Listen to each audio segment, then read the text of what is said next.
குரான்ல ஒரு வார்த்தை இருக்கு குழந்தைகளே, இறைவன் உன்னை தண்டிக்க வேண்டும் என்று முடிவு செய்து விட்டால் உன் சிந்தனைக்கு திரையிட்டு விடுகிறான்.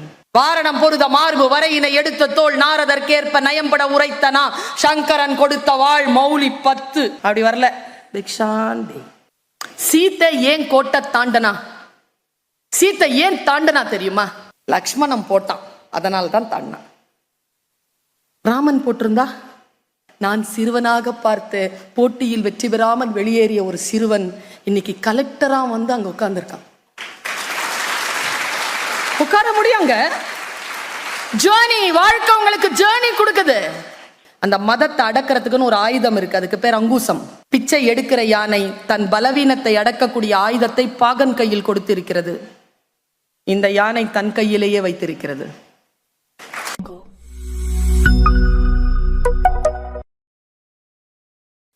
கிளாஸ்ல கொஸ்டின் கேட்டா, நல்லா படிக்கிறவங்க கொஸ்டின் கேட்டா பதில் சொல்ற டீச்சர், சுமாரா படிக்கிறவங்க கொஸ்டின் கேட்டா பதில் சொல்ல மாட்டாங்க. என்ன இதெல்லாம் 10th தெரிஞ்சிருக்கணும். இப்ப வந்து கேட்கிற தெரியல, சொல்லி கொடு. படிக்கல, முட்டை, சொல்லி கொடு. என்ன மிரட்ரியா? மிரட்ல சொல்லி கொடுங்க. ஸ்டாஃப் ரூமுக்கு வா, வர சொல்லி கொடுங்க. அம்மா அப்பாவை கூட்டு வரேன், சொல்லி கொடுங்க. உன்னை எக்ஸாம் எழுதவே விட மாட்டேன், விடாத, சொல்லி கொடு. சொல்லி கொடுப்பதற்காகத்தான் நீ, கற்றுக் கற்றுக்கொள்வதற்காகத்தான் நான், அதற்காகத்தான் பள்ளிக்கூடம். நான் கற்றுக்கொள்வதற்காக வந்து இருக்கிறேன். நீ எவ்வளவு என்னை அவமானப்படுத்தினாலும் கற்றுக்கொள்வேன் என்று சொல்லக்கூடிய குழந்தை ஜெயிக்கிறாள். திட்டிருவாங்களோ, அவமானப்படுத்திடுவாங்களோ, என்னை அசிங்கப்படுத்திடுவாங்களோ, எனக்கு தெரியாதுங்கிறத எல்லாருக்கும் தெரிஞ்சு போயிருமோ என்று சொல்லித்தான் ஒரு சிறிய காயத்தை புற்றுநோயாக மாற்றி வைத்திருக்கிறோம். சின்ன விஷயத்திலே கலைஞ்சு விட்டுடு. தெரியலனா குழந்தை மாதிரி தெரியலன்னு கேள். பல நேரங்களில் நாம் கேட்பதே கிடையாது. சாதாரணமா ஒரு கதையை நான் சொல்லிட்டு போறேன் குழந்தைகளை, உங்களுக்கு சொல்லணும்னு தோணுது. ராமாயணம் தெரியுமா உங்களுக்கு? Good sir. மிஸ்டர் ராம் தெரியுமா? மிஸ்ஸஸ் ராம் பேர் என்ன? Very good. அவங்க செஞ்ச தப்பு என்ன?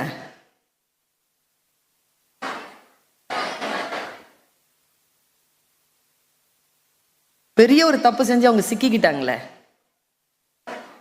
கோட்டை சூப்பரு, கோட்டை. உனக்கு மனசுக்கு வெளிச்சம் வர்ற மாதிரி ஒரு விஷயத்த சொல்லிட்டு போறேன். ஒரு பெண் தானே அவ. எத்தனை 1000 வருஷமா இந்த குற்றச்சாட்டு அவ மேல சொல்லிக்கிட்டே இருக்கிறீங்க. கோட்டை தாண்டா, கோட்டை தாண்டா, கோட்டை தாண்டா. அவ செஞ்ச தப்பு கோட்டை தாண்டதா? ஒரு பெரிய ஒரு ரிசல்ட் ஒண்ணு வந்திருக்கு. ராவணன் தூக்கிட்டு போயிட்டான். அவ கோட்டை தாண்டன உடனே ராவணன் தூக்கிட்டு போயிட்டான். அவ வாழ்க்கை நாசமா போச்சு. கடைசி வரைக்கும் அவன் தன் கணவனோட சேரவே இல்லை. மண் பிளந்து உள்ள போய் செத்து போனான். அவ செஞ்ச பெரிய தப்பு அது. என் குழந்தைகளை நான் ஒன்று சொல்லுகிறேன். 16-17 வயதில் இருக்கக்கூடிய குழந்தைகள், 15-14 வயதில் இருக்கக்கூடிய குழந்தைகள், இப்பொழுதே உங்களை காப்பாற்றிக் கொள்ளுங்க. ஒரு சிறிய தவறு, அதை நீங்கள் உணரவில்லை என்றால் அது உங்களுடைய வாழ்க்கையை அழித்து போடும் என்பதற்காகத்தான் அந்த தாயின் கதையை சொல்லுகிறேன். சிந்தித்து பார்த்து செய்கையை மாத்து. சிறுசா இருக்கையில் திருத்திக்கோ. தவறு சிறுசா இருக்கையில் திருத்திக்கோ. தெரிஞ்சும் தெரியாம நடந்திருந்தா அது திரும்பவும் வராம பார்த்துக்கோ. இவ்வளவுதான் வாழ்க்கை.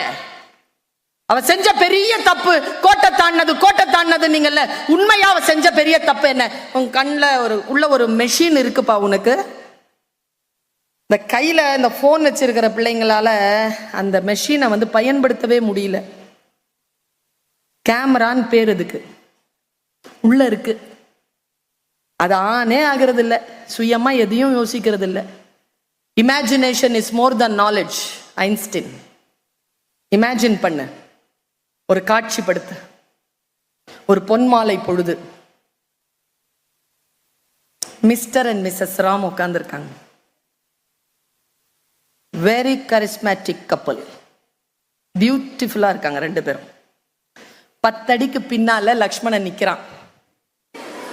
இதுதான் காட்சி. வந்துருச்சா? காட்சி வந்துருச்சா? Are you with me? திடீர்னு ஒரு மான் வருது முன்னால. அழகா இருக்கு அந்த மான், கோல்டா இருக்கு, கொம்பெல்லாம் வைர வைடூரியமா இருக்கு. அதை பார்த்த உடனே ஆசைப்பட்டா சீத்தை. ஹை, கோல்டன் டீர் பார்த்து ஆசைப்ப. உடனே Rama, mister Ram, I want the deer அப்படின்ட்டா. அவர் இருக்கிறாரு பக்கத்துல, அவரு என்ன செய்யறது? அழகான மனைவி கேட்கிறா. உடனே எந்திரிச்சா உடனே லக்ஷ்மணன் வந்தான். குழந்தைகளை, நான் சொல்லுவது ராமாயணத்தில் நடந்தது, உன் வாழ்க்கையிலும் நடக்கலாம். இது இப்படியே நடக்காது, வேற விதமா நடக்கும். எப்படி நம்மளை காப்பாத்திக்கிறதுங்கிறதுனால சொல்றேன். எவ்ரிதிங் இஸ் அப்ளைடு தானே குழந்தைகளே. மேத்தமேட்டிக்ஸ் படிக்கிறோமா, பிசிக்ஸ் படிக்கிறோம், எவ்ரிதிங் இஸ் அப்ளைட். கெமிஸ்ட்ரி படிக்கிறோமா, அப்ளை பண்ண தெரியலன்னா நீ கெமிஸ்ட்ரி படிச்சு பிரயோஜனம் இல்லை, பிசிக்ஸ் படிச்சு பிரயோஜனம் இல்லை. ஓடுற பஸ்ல இருந்து இறங்கணும்னா பஸ் ஓடுற மாதிரியே தான் ஓடணும். பின்னால நின்று போனா கீழே விழுந்துருவேன்னு தெரியலன்னா நீ பிசிக்ஸ் படிச்சு அர்த்தமே இல்லை. Everything is connected with life. Lakshmana ஓடி வந்து சொன்னா, அண்ணி அது பொய்மான். அவ செஞ்ச ஃபர்ஸ்ட் தப்பு, மானுக்கு முதல்ல தங்க நிறம் இருக்கும், வைர வைடூரியெல்லாம் அதுக்கு இருக்கும்னு நம்பினது. செகண்ட், அது பொய்மான்னு சொன்னதுக்கு அப்புறமா, ஹை இது பொய்மானா, முன்னாலேயே இருக்குது பொய்மானா, சொல்ற பேச்சு கேட்காதது ரெண்டாவது தப்பு. நல்லா தெரிஞ்சுக்க குழந்தைகளை, நாம இறைவனால் ஆசீர்வதிக்கப்பட்டவர்களாக இருக்கும் பொழுது அந்த இறைவனின் குரல் ஏதோ ஒரு வழியில நமக்கு வந்து சேரும். எனக்கு தெரியல, இறைவன் ஒருவேளை உங்களை நேசித்திருக்கலாம். அதனால் என்னை 12 மணி நேரம் நான் வந்து டிராவல் பண்ணிட்டு வரேன், உங்ககிட்ட வந்து இதை சொல்றேன். இறைவன் அருள் அப்படித்தான் கிடைக்கும். மெசேஜ் ஒன்று வரும், hey beautiful, I saw you in the bus stand, நீ ரொம்ப அழகா இருக்க, நேற்று நான் இரவெல்லாம் நான் தூங்கலை. இப்படி ஒரு மெசேஜ் வரும், நீ அதை உன் ஃப்ரெண்டுக்கு காட்டுவ, பாரு ஒரு மெசேஜ் வந்திருக்குன்னு. அவ ஃப்ரெண்டு சொல்வா, ஏய் அது வேணாண்டி, டிலீட் பண்ணு, பதில் சொல்லாத, டிலீட். இது இறைவன் குரல், இது தேவதையின் குரல்.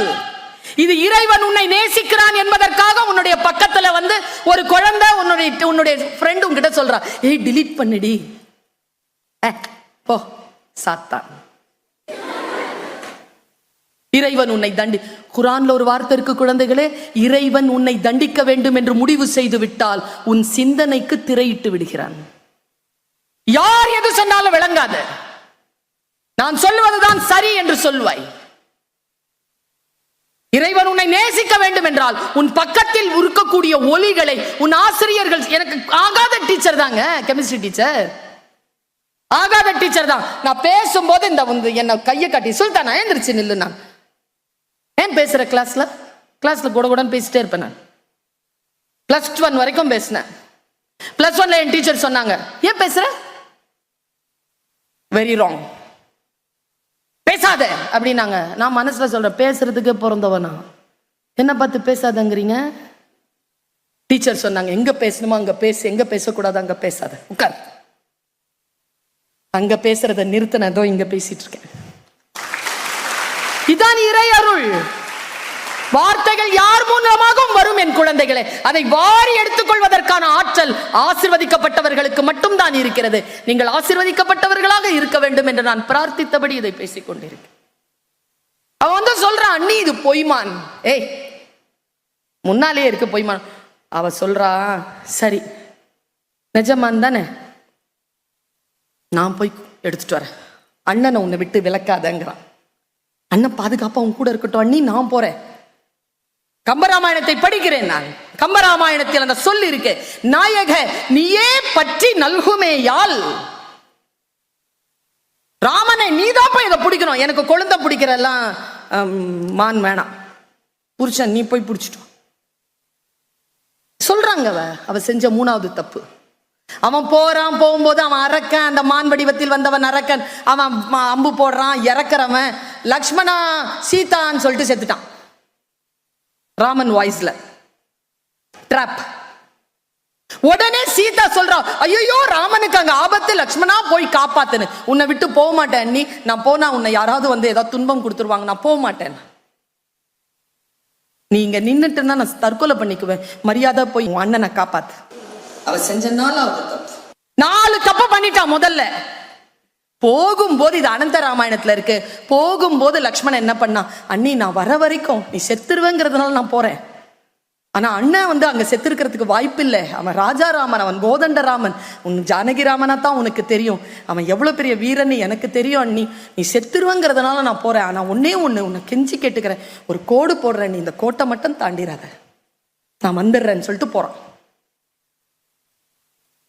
உங்க அம்மா அப்பா வந்து உனக்கு கோடு போட்டு போயிருக்காங்க, வீட்டை விட்டு அனுப்பும் போது கோடு போட்டு தான் அனுப்புறாங்க, டீச்சர்கள் உனக்கு கோடு போடுறாங்க, இந்த டீச்சர்களுக்கு இவர்கள் கோடு போடுறாங்க,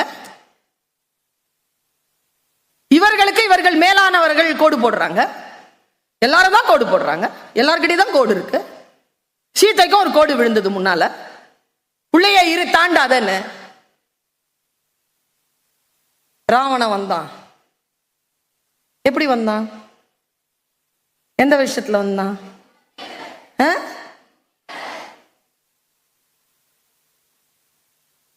எந்த வேஷத்துல வந்தான் ராவணன்? முனிவ. பொம்பளைங்க சீக்கிரமா ஏமாறுற வேஷம் அது, டக்குன்னு ஏமாந்துரும், அந்த உருவத்தை பத்தல ஏமாந்துரும். சாமி அந்த வேஷத்துல வந்தான். பிக்ஷான் தேகினா, வாரணம் பொருத மார்பு வரையினை எடுத்த தோல் நாரதற்கேற்ப நயம்பட உரைத்தனா, சங்கரன் கொடுத்த வாழ் மௌலி 10. அப்படி வரல, பிக்ஷான் தேகி, பிச்சை போடுறதுக்கு வா, கோட்டை தாண்டி வந்தாதான் உன்னை தூக்க முடியும் என்னால, வா. அவ சொன்ன, உள்ள வாங்க சாமி, கோடு இருக்கு. என்ன கோடு இருக்கு உள்ள? நான் சன்னியாசத்துல இருக்கிறேன், நான் எப்படி கிரகஸ்தத்துக்குள்ள வர முடியும்? நீ கிரகஸ்தத்துல இருக்கிற, வெளில வந்து சோறு போட இல்லைன்னா நான் போயிடுவேன் அப்படிங்கிறான். ஐயோ போகாதீங்க சாமி, இதோ வந்துட்டேன்னு அப்படி தாண்டனா, இந்த கோட்டை அப்படி தாண்டனா, அவ்வளவுதான். பல்லாயிரம் ஆண்டு கணக்காக அந்த கோட்டை தாண்டா, அதுக்கு முன்னால மான கேட்டாலே அது யாரும் சொல்றது இல்லை. அதுக்கப்புறம் மான் பொய்ன்னு சொன்னானே, அதை நம்பல, அதை சொல்றது இல்லை. நான் போய் கூட்டு வர அண்ணனை அனுப்பாத, அதை அவ பேச்ச கேட்கல, அதை சொல்றது இல்லை. அது ராமன் குரல் இல்லை அண்ணி, நான் உன்னை விட்டு போக மாட்டேன்னு சொன்னா அவ அதை கேட்கல, அதை சொல்ற. கோட்டத்தான். நல்லா தெரிஞ்சுக்கோங்க, ஒரு ஆபத்து உங்களுக்கு வரும், ஃபெயில் ஒன்னு ஆகுதுன்னு சொன்னீங்கன்னா தப்புன்னு ஃபெயில் ஆக முடியாது குழந்தைகளை.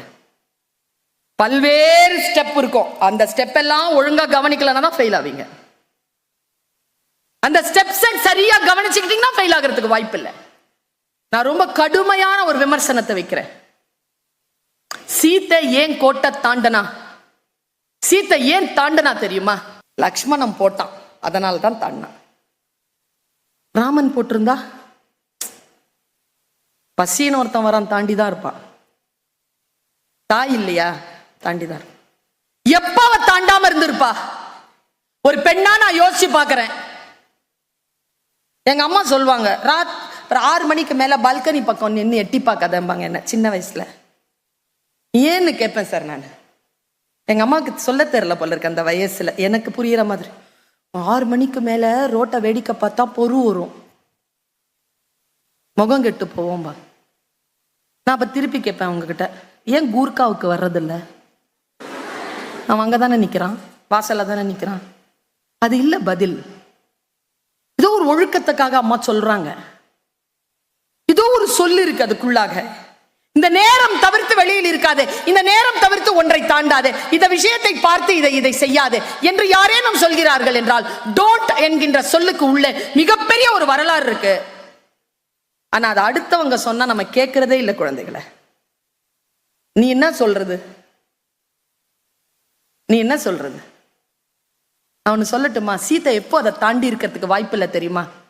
என் கணவனும் என் கொழுந்தனும் வரும் வரைக்கும் நான் இந்த குகையை விட்டு வெளியேற மாட்டேன் என்று அவள் தனக்குத்தானே கோடு போட்டுக் கொண்டிருந்தாள். அவள் அதை தாண்டி இருக்க வாய்ப்பே இல்லை. யாரோ ஒருவர் போட்டார்கள், அதனால் தாண்டினாள். குழந்தைகளே, உங்கள் வாழ்க்கைக்கான கோட்டை நீங்கள் போட்டுக் கொள்ளுங்கள். குர்ஆன்ல ஒரு வார்த்தை இருக்கு, நான் உங்களுக்கு அதை கடத்திட்டு போறேன் என்று எப்படி வேணாலும் இருக்கலாம் குழந்தைகளை. எப்படி வேணாலும் இருக்கலாம் என்ட்ரி. குர்ஆன் சொல்லுகிறது இறை அருளால் எக்ஸிட் ரொம்ப சிறப்பா இருக்கணும். இந்த ஸ்கூலுக்குள்ள எப்படியோ நீங்க வந்துட்டீங்க, ஆனால் முழுமையான மரியாதையோட இந்த இன்ஸ்டிடியூஷனை விட்டு வெளியில போங்க. முழுமையான மரியாதையோட வெளியில போங்க. அட்டைன் பண்ணிட்டு வெளியில போங்க. பெரிய விஷயத்தை அட்டைன் பண்ணிட்டு வெளியில போங்க. எக்ஸிட் அது ரொம்ப முக்கியம். எந்த வேலையை ஆரம்பிக்கும் பொழுதும் அதனுடைய கான்சிக்வென்சஸ், அதனுடைய ரிசல்ட், அதை நினைச்சுக்கிட்டு நீ அப்படி போ. உனக்கு சொல்லணும்னு தோணுது, அதனால் நான் சொல்கிறேன். ஒரு 5 minutes. உன்னை கன்வின்ஸ் பண்றது இல்லை என்னுடைய நோக்கம். என்னுடைய வளர்ச்சியை பார்த்து கொண்டிருக்கின்றவர்களுக்கு தெரியும். இன்னொரு 5 வருஷத்துக்கு அப்புறமா நான் என்னுடைய பென்சில்ல தான் குழந்தைகளை என் லைஃப் ஆரம்பிச்சேன். ஐ வாஸ் அ பிடி டீச்சர். ஸ்போர்ட்ஸ்லாம் நிறைய, ஐ எம் an athletic. நல்லா ஓடுவேன் நான். டெல்லியில நடந்த ராஜ்பாத் ஜனவரி 26 சங்கர் தயாள் சர்மா அப்போ வந்து பிரசிடென்ட், பிரைம் மினிஸ்டர் வந்து நரசிம்மராவ் சார், சென்னையில் அப்போ வந்து ஜெயலலிதா அம்மா தான் chief minister, R M. Veerappan education minister, Bhishma Narayan Singh அவர் தான் வந்து கவர்னர். அந்த டைம்ல I was selected as a contingent leader for Indian battalion as a student. ராஜ்பாத்ல நடந்த ரைட் மார்க்கரா நடந்த பெஸ்ட் மார்ச், அந்த அவார்ட் நான் வாங்கினேன். ஸோ நான் வந்து ஐம் ஸ்போர்ட்ஸ்னா ரொம்ப பிடிக்கும் எனக்கு. ஸ்போர்ட்ஸ் அண்ட் புக்ஸ், லைப்ரரிலையும் இருப்பேன், கிரவுண்ட்லையும் இருப்பேன். அந்த மாதிரி 2 இருக்கிற ஆட்கள் இல்லை. இங்கே இருக்கிறவங்க அங்கே இருக்க மாட்டா, அங்கே இருக்கிறவங்க இங்கே இருக்க மாட்டா. நான் 2த்துலையும் இருப்பேன். அந்த ஒரு வேகத்தில் நான் இதை சொல்றேன். I have started my life with pencil. Sports டீச்சராக தான் போனேன், ஒரு பிடி டீச்சராக எல்கேஜி யூகேஜிக்கு. அப்புறம் எம்ஏ யூஜிசிலாம் கிளியர் பண்ணிட்டு ரிசர்ச் போட்டுட்டு ஜேஆர்எஃப் வாங்கிட்டு ரிசர்ச் போட்டு அந்த பக்கத்துலேருந்து மேலே போகும்பொழுது லெக்சரராக வரேன். அப்படி லெக்சராக வரும்போது இங்க் பென்னா மாறுது. இங்க் பென்ல வந்து பிஎட் எல்லாம் பண்ணியிருக்கேன் சார் நான், ஃபார் யுவர் கைண்ட் இன்ஃபர்மேஷன். ரெகுலர்ல கையில வந்து பென் வருது, ரெட் பென் வருது. பென்சில்லேருந்து பென், பென்லேருந்து ரெட் பென். இப்போ வந்து ஒரு பல்கலைக்கழகத்துக்கு கீழே நான் வந்து அசோசியேட் ப்ரொஃபஸராக இருக்கேன். என் கையில கிரீன் பென் இருக்கு. எனக்கு கீழே 4 பேர் பிஹெச்டி பண்றாங்க. I am assistant HOD of my department. இன்னைக்கு நான் இந்த 25 வருஷத்துல இந்த ப்ராக்ரஸை நான் காட்டியிருக்கேன். இப்போ இந்த கிரீன் பென் இருக்கு இல்லையா, அதுல இருக்கிற இங்க் இருக்கு இல்லையா, அதனுடைய அதிகாரம் இன்னும் ஒரு 5 வருஷத்துல கூடும். நான் அப்படித்தான் களமாடி கொண்டிருக்கிறேன். நான் உனக்கு ஒரு சவால் வைக்கிறேன். நான் 5 வருஷம் உனக்கு டைம் கொடுத்துருக்கிறேன். சரி வா, 7 வருஷம் எடுத்துக்கோ. 7 இயர்ஸ்ல 10 வருஷம் எடுத்துக்கோ. ஏன், எனக்கு ரிட்டையர் ஆகிறதுக்கு இன்னும் டைம் இருக்கு. வா, எங்கோ ஒரு ஃபைல் இருக்கு, எங்கேயோ ஒரு கிரீன் பென் இருக்கு, 2 ஆளை தேடிட்டு இருக்கு. ஒருத்தன் ஃபைல் எடுத்துக்கிட்டு கேபின்குள்ள நுழைஞ்சு இந்த பென் ஒருத்தங்கிட்ட வரணும். அந்த பென்னார் எடுத்து இந்த ஃபைல்ல கையெழுத்து போடணும். 10 வருஷத்துல ஒன்று ஃபைல் என்கிட்ட இருக்கும், இல்லைன்னா பென் என்கிட்ட இருக்கும். நான் உனக்கு அந்த சவாலை விட்டு கொடுக்குறேன். உன் கையில ஃபைல் இருக்க போதா, என் கையில பென் இருக்க போதா? நீ கேபின் தட்டிட்டு உள்ள வந்து மேம் அப்படின்னு என்கிட்ட கையெழுத்து வாங்க போறியா, இல்ல நான் வந்து கேபினை தட்டி உள்ள வரும்போது நீ அந்த கிரீன் பென் வச்சுக்கிட்டு உட்காந்துருந்து மேம் அப்படின்னு நான் உன்கிட்ட கையெழுத்து வாங்க போறேன்னா? நான் டீச்சர் இல்லையா, நான் ஆசீர்வதிக்கிறேன். நான் ஃபைல் எடுத்துட்டு உன் கேபின்குள்ள வர, அந்த கிரீன் பென் வச்சுக்கிட்டு நீ கையெழுத்து போடு. நீ போடு. வரணுமே. ரொம்ப கடுமையான பயணம். கிரீன் பென் கையில எடுக்கிறதுக்கான பயணம் கடுமையான பயணம். ஒரு முறை அப்படித்தான், நான் தமிழ் பேச்சு எங்கள் மூச்சுல வந்து நடுவரா இருக்கிறேன். ஒரு பையன் அப்படி கிராஸ் பண்ணிட்டு போறான். போன 10 வருஷத்துக்கு முன்னால 2008ல அவன் ஜெயிக்கல. ஆனா அவன் பேசினதை நான் பாக்குறேன். நான் நடுவரா சுட்டிகளுக்கு உட்கார்ந்துருக்கேன். இந்த பையனுடைய அந்த ஸ்டைல் பிடிச்சிருந்தது எனக்கு. ஆனா அவன் செலக்ட் ஆகல, போயிட்டான். போன வருஷம் ராஜபாளையம் கம்பன் கழகத்துக்கு போகும்போது ஒரு டவாலி முன்னால வராரு. ஒருத்தர் கலெக்டர் வந்து உட்கார்றாரு, ஜெயசீலன்னு பேர், விருதுநகர் கலெக்டர். அவர் வந்து ஸ்டேஜ்ல நின்று சொல்றாரு, தமிழ் பேச்சு எங்கள் மூச்சிலெல்லாம் இவங்களை நான் நடுவராக பார்த்துருக்கேன், இவங்க வந்து கம்பன் கழகத்துலலாம் நிறைய பேசுவாங்க, அவங்க வந்த உடனே என் கை கால்லாம் நடுங்கி போச்சு, அவங்க தானான்னு நின்று பார்க்குறேன். நான் சிறுவனாக பார்த்து போட்டியில் வெற்றி பெறாமல் வெளியேறிய ஒரு சிறுவன் இன்னைக்கு கலெக்டரா வந்து அங்க உட்கார்ந்துருக்கான். உட்கார முடியுங்க. ஜேர்னி, வாழ்க்கை உங்களுக்கு ஜேர்னி கொடுக்குது. எத்தனை பேர் அதை செலக்ட் பண்றீங்க? இந்த மூங்கில் காட்டில் எந்த மூங்கில் புல்லாங்குழல்? யாரோ ஒருத்தர் புல்லாங்குழலாக இருப்பீங்கல்ல, யார் அது? அதனால் நான் இந்த கருத்தை சொல்லிவிட்டு போறேன். உங்களுக்கு உள்ள ஒரு இக்னைட், ஒரு விஷயத்தை வந்து இக்னைட் பண்ணிட்டு போறேன். ஒவ்வொருத்தருக்குள்ளேயும் அந்த நெருப்பு இருக்கு. இக்னைட் பண்றதுக்கு தான் ஒருத்தர் இல்ல, அதை ட்ரிகர் பண்ணி விட்டோம்னா அது கொழுந்து விட்டு எரியும். இந்த தாய் சொல்லுகின்ற ஒரு வார்த்தையை நீ எழுதி வைத்துக்கொள். இந்த விநாயகர் உனக்கு ஒரு விஷயத்தை சொல்றார். யானை நம்ம கிட்ட பிச்சை கேட்குங்க, கையை நீட்டி நீட்டி பிச்சை கேட்கும்.